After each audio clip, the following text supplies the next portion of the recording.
Going to college was something that I always wanted to do. I most specifically wanted to become a therapist.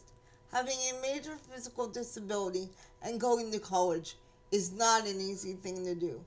The first problem one faces in this situation is, how am I going to travel to school when I cannot drive there by myself or get myself from class to class?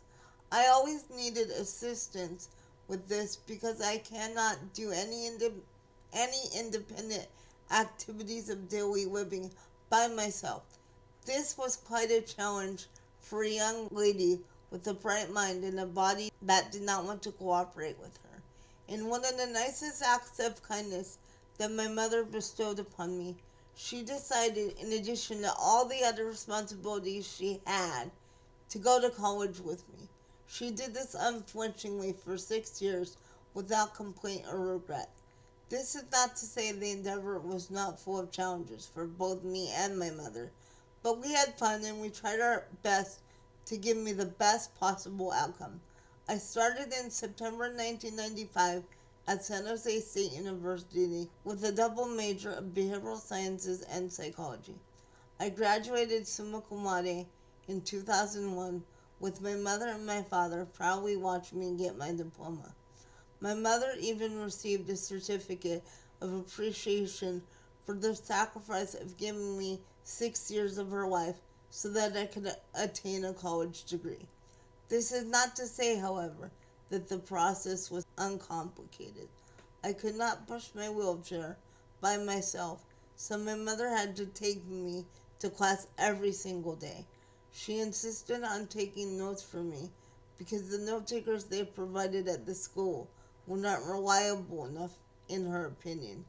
She wasn't sure they would get confident enough notes.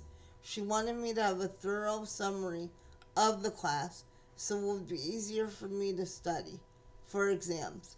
Back then, the voice activated software was in its infancy. Another logistics problem was that I could not get to some of my classes because there were many stairs leading up to the second floor where the classes were being conducted.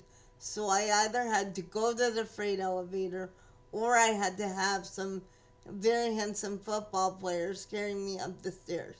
College was the most wonderful time of my life because I was in a community of people that had the opportunities of discussing ideas and sharing thoughts. I was also the first severely disabled student to be a member of a co-ed fraternity called Tau Delta Phi. My mother and I used to leave Hungarian notes in the margin of my paper when we thought a teacher was boring or just plain bad. My mother's act of kindness helped me become who I am today. Now I can do my projects on my own and feel confident that I am in charge of my life. My father's foundational support of the family unit was the only reason that my mother and I could spend that much time together, because of the myriad of things he did to keep the home fires burning while I attended college with my mother's support. The only reason that I was able to have things work out that the way they did for me is because of the support of my mother and father. They said that they were always willing to help me in everything I couldn't do, and I could handle all the rest. It's because of that support network that a very disabled person graduated from a very good college. If you don't have parents that support you, find a caregiver, a friend, or some other important adult in your life who can fulfill the same role. If you choose to go to college, the Disabled Resource Center at San Jose State, in my opinion, is the best. Anything is possible.